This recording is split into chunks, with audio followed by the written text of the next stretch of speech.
po bilang Municipal Councilor ng Bayan ng Calawag. At dati po akong PPSK President and social worker by profession. So bilang local na mambabatas po. So sa Sangguniang Bayan po maayos po ang aming pamumuno. Siyempre under the leadership of our Presiding Officer, Vice Mayor Lea de la Cruz. So kami po sa Sangguniang Bayan ay patuloy na nagsusulong ng iba't ibang mga panukala, ordinansa, resolusyon at iba't ibang uri ng pulisiya. So ang akin pong pinamumuno ang komitiba sa legislative year 2025 to 2028. Ako po ang chairperson ng Committee on Women, Family, Children and Social Welfare and Committee on Business, Trade, Commerce and Industry. So bilang chairperson po ng Committee on Women, Family and Social Welfare, kasalukuyan po na nasa second reading na yung akin pong proposed ordinance number 42 and 43 series of 2026. Yung isa po ay yung search para po sa annual search for model family of Calawag, Quezon. And at the same time, kaalinsabay nito yung pagde-declare ng Family Week celebration every third week of September. So atin po yung iniakda, kasama po ang mga miyembro ng Sangguniang Bayan upang kilalanin yung iba't ibang pamilya na nakikita natin na nag-e-excel sa iba't ibang pamamaraan. So bilang parangal sa mga pamilyang Calawagueñans para po mas makita natin ano ba yung mga ginagawa nila pagdating sa pagpapalakad ng kanilang pamilya, dahil ang inyo pong lingkod ay naniniwala na mahalaga ang gampanin ng pamilya sa ating lipunan, dahil diyan po lahat nagsisimula. So pangalawa po, kasabay po noon yung ordinansa natin para sa pagkakaroon ng tamang panuntunan o guidelines sa pagsiselect ng mga vow responsive and child-friendly barangays. At atin din pong isinusulong, actually ipa-file ko na rin yung proposed ordinance po para sa establishment of Calawag Reception Center, kung saan ito po yung magiging pansamantalang kanlungan ng ating pong mga kababayan na nagiging biktima ng pang-aabuso, mga kababaihan, kabataan, and at the same time yung mga CICL po natin. So habang pinoproseso po yung kanilang kalagayan, kung sila ay dapat nang ma-reintegrate sa family nila or dapat ba silang i-refer sa mas mataas na ahensya, so pansamantala po na dun muna po sila ilalagak. At ganoon din po, akin din pong ipinapanukala yung Calawag Municipal People Empowerment Ordinance bilang pagpapalakas naman po sa ating pong mga non-government organizations, mga sectoral groups, dahil naniniwala po ako na malaki rin ang partisipasyon ng ating mga batayang sektor pagdating po sa paggugobyerno sa ating pong lipunan. So kasalukuyan lang po na may mga ilan lang po mga binabagong mga provisions at medyo marami din tayong tinitingnan ng mga iba pang mga legal basis. Dito po ba sa Calawag, usually sa mga nakikita po niyo mga suliranin, ng mga problema, particular sa mga kabataan, anong napagbigyan niyo ng pinagtutunan ngayon ninyo ng pansin? Katulad ng nangyari dun sa Tacloban, problema ng mga kabataan, nasasangkot sa mga krimen. Dito po ba sa iyong lugar, anong mga programang inyo pong naikasari dito sa Calawag? Actually sir, bilang dati ring PPSK President at hanggang ngayon naman po youth leader pa rin dahil 27 years old lang ako, pinalawak po natin yung koordinasyon natin sa mga paaralan, private and public. Actually, every year during my SK days, hindi po ako nawawala ng activity pagdating po sa school. Napakahalaga po kasi ng school engagement kasi kagaya nun, iniiwasan po natin na maharap sa iba't ibang uri ng violence yung ating mga kabataan. Kaya yung simpleng pagkakaroon ng mga symposium ay atin pong ibinababa sa mga paaralan or nag-i-invite po tayo para sa mga capability building training ng ating pong mga kabataan, particular yung mga student leaders po natin kasi sila yung role model doon sa kanilang paaralan. At bilang social worker din by profession ay iniiwasan po natin na magkaroon ng mga violence about sa children dahil naniniwala tayo na kabataan pa rin ang pag-asa ng bayan. So pinapalakas po natin yung coordination natin sa mga different local functionaries po natin sa MSWDO, sa ating Municipal Health Office, sa Calawag MPS para po yung ma-ensure natin yung child protection po natin at may iwas sila sa mga iba't ibang mga hindi magagandang gawain. At syempre, yung pagdating po sa sports development, mas hinuhubog po natin sila dun kasi alam natin na ang mga kabataan ay into sports talaga para maiwasan din yung masyadong pagkalulong dun sa mga gadgets. Kasi sa panahon ngayon, the more na mas tutok sila sa gadget, minsan hindi natin alam, iba-iba na pala yung napapanood nila. At yun yung nagiging one of the factors na nakakapanood sila ng mga hindi dapat nila mapanood. Isa sa mga ilang DSWD, Social worker po. Opo. Siguro na concern din niyo yung kapakanan din ng mga senior citizen na kinakailangan nilang ma-upgrade sila sa paggamit ng mga internet o digital tulad ng computer. Pero ba kayong mga project na para sa kanila? Opo, sa mga senior citizen po. Actually po, sa mga senior citizen po namin ngayon, nag-file po ako ng resolution para yung amin pong lumang building na inalis na namin sa Sangguniang Bayan ay magamit po nila. So may office na po sila doon and at the same time nagiging function hall po nila. So nilagyan po ng tanggapan ng MSWD o katuwang ang OSCA ng mga computer. Ano po? So sa panahon naman po ngayon ng ating mga senior citizen ay marurunong na rin gumamit ng gadget, especially cellphone kasi ang pangunahing pang-communicate na rin nila yung messenger at utay-utay na rin po silang natututo sa mga modern technology po natin ngayon. Meron pa rin bang mga senior citizen na hindi nakakatanggap ng pension? Actually po, hindi po may iwasan. Meron ho talaga at yan din yung isa sa nagiging pangunahing usapin po dito sa aming bayan. At yung pong pension na nanggagaling sa national government, hindi po talaga nako-cover lahat. At bilang counterpart po ng pamahalaan bayan, nagpasa po kami ng ordinansa noong mga nakaraang taon, 2023. At ang naging implementation po nito ay year 2024, yung pong local social pension. So kung saan, yun pong mga senior citizen na hindi nakakatanggap sa national ay isinasama naman po dun sa local, sa courtesy po ng local government units of Calawag. So nung una po, may age bracket, kaya lang during the first implementation of this ordinance, nakita po namin yung problema na nire-raise din ng mga senior citizen na pagdating sa age bracketing.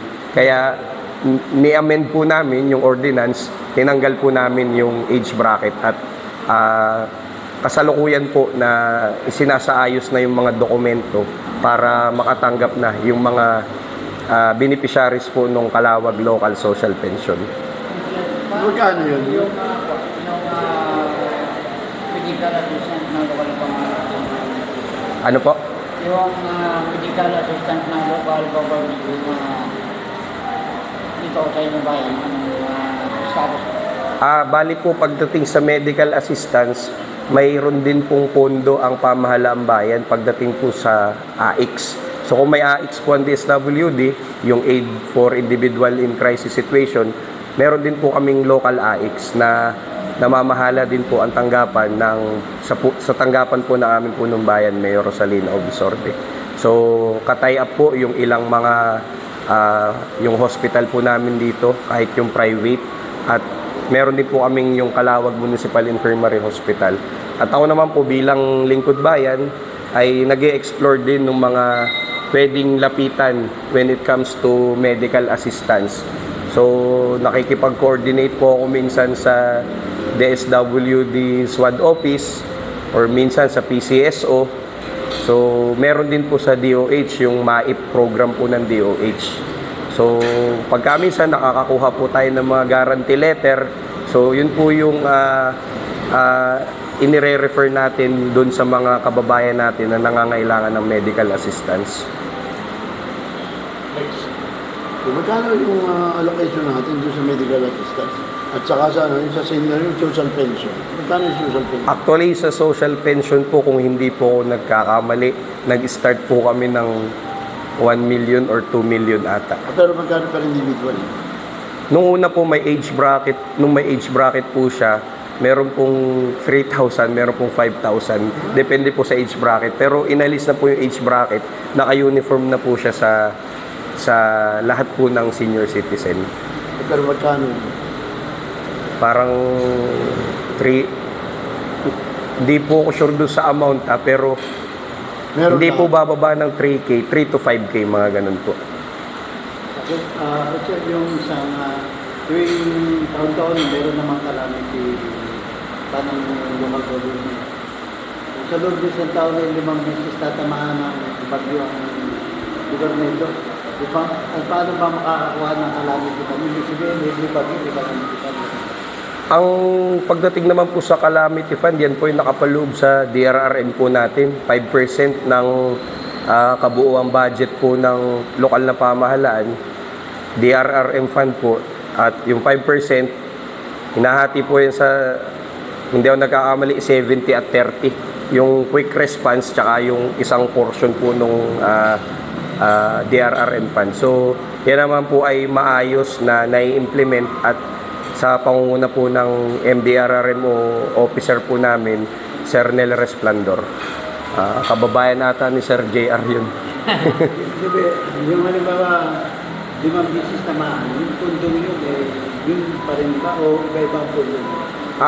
Nagagamit po namin yun at kung talagang kakapusin po, pag hindi naman natin inaasahan yung mga ganyang pagkakataon, nagagawa naman po namin ng paraan sa pamamagitan ng kung kailangan po namin mag-supplemental or mag-realign po ng pondo to address the calamity problem po natin. Ganun po. Tons Kiko, pag sinabi mong Calawag, saan kilala ang Calawag? Ang Calawag po ay kilala for agri and agribusiness at sa more on aquaculture, agribusiness and aquaculture po. Kasi we are celebrating every 25th of May yung amin pong Alimango Festival. Ito po ay more on tourism promotion, livelihood promotion, dahil karamihan po ng barangay ng bayan ng Calawag ay coastal barangay. So karamihan po ng main source of income ng mga lokal po namin ay pagsasaka at pangingisda. Ibig sabihin, maraming crabs dito. Marami po, kaya po Alimango Festival ang aming pinagdiriwang. Anong pagkakaibang sa ibang lugar ng Alimango sa Alimango nila? Ang Alimango po ng Calawag ay meron po kami ditong baklang alimango. Opo, totoo po yun. Mas hinahanap po ng mga tao yung baklang alimango. Yung malambot Bakit? ka, malambot. Mas malaman po kasi siya, mas matataba yung mga aligi. Paano malalaman? May tinitingnan po sila dun sa ilalim. Hindi ko rin kabisado eh. Yung ano parang lunos yan, no? May mga ganun po. Yung lunos yan. Opo, yung alimango po dito ay yung mga mud crab po kung tawagin. Okay. So, karamihan po sa palaisdaan, may mga fish pond po dito, yung mga farm owners po natin. Naka-high heels. Bakla yun. Actually, doon nga po nakilala ang Calawag, lalo nung Niyug-Yugan Festival, nung ginamit po doon sa festival dance namin yung alimangong bakla. Oo. Tama ka. Opo. Coach Kiko, baka may karagdagan pa kayong panawagan na maaari may ipabot sa ating mga kababayan. Sa akin pong mga kababayan dito sa bayan ng Calawag, ang pamahalaan bayan po ng Calawag sa pangunguna ni Mayor Rosalina Obisorde at kami po sa Sangguniang Bayan sa pangunguna po ni Vice Mayor Lea de la Cruz ay patuloy po tayong agapay sa anuman pong oras at pangangailangan ng ating mga kababayan sa iba't ibang tanggapan po ay mangyari lang po na kayo po ay makipag-ugnayan sa ating mga tanggapan at sa ating po mga kababayan kung kayo po ay may mga concern, i-maximize po natin yung communication natin lalo higit sa mga barangay officials po natin para ma-address po natin yung iba't ibang concern ng ating mga kababayan. So, ito po ang inyong lingkod. Ako po ay assign sa District 2. So kami po kasing mga konsehel ay may mga hawak na distrito. So ako po ay hepe ng Distrito 2. Yung siyam na barangay po yun na yung dulo ay katapat na ng bayan ng Quezon. So kung kayo po ay may concern, bukas po ang aming tanggapan. Sa panahon nga lang po ngayon, tayo ay naka 4 days work pa rin. Monday to Thursday, 7 a.m. to 5 p.m. 6 p.m. rather. 7 a.m. to 6 p.m. So, ako naman po ay madalas umiikot sa ating bayan para mas marinig natin tao sa tao yung mga concern ng ating pong mga kabarangay. Coach Kiko, may pahirit na ako. Saan ba kilala si Coach Kiko? Saan nakilala? Nakilala. Actually, Kiko na po talaga ako nakilala. Hindi po ako kilala halos talaga sa real name ko, yung Al Francis. So, Yung yun ba na nakita ko ng Kapitan Gonzales sa Kapitan? hindi po. Hindi po. Al Francis Kiko. Oo. So, ako po kasi nakilala ay wala. Simpleng tao lang din po ako eh. Kumbaga pag nakikita po ako dyan sa bayan, yung parang pangkaraniwan lang din po na nakakausap, nakakasama sa tambayan. Kumbaga sabi nga nila Jeff Rocks ba? Mga ganun. So, ako po ay simpleng mamamayan lang din na nakakahalubilo, nakakasama ng mga kababayan po natin. Kasi bilang lingkod bayan, din naman po natin kailangan maging mataas. Sabi ko nga, pare-pares lang po na nasa lupa yung paa natin. So yun po, doon po nakilala. Tsaka yung kakaibang gimmick ko daw po nung kampanya. Anong discard mo? Kasi nagkaroon din po ako nung ng kampanya, okay. Total, mahilig po akong kumanta. So may konting entertainment. Medyo okay. Oo. Natutunan ko rin po doon sa kaibigan kong mayor ng Infanta, si Mayor L.A. Ruanto. Sabi niya, bumili ako ng speaker, mangharana ako. So yun po yung naging way ng kampanya ko bilang isang solong kandidato last 2025 election. Coach Kiko, maraming po salamat sa iyong pagkakataon. Maraming salamat po at mabuhay po tayong lahat. Thank you, sir.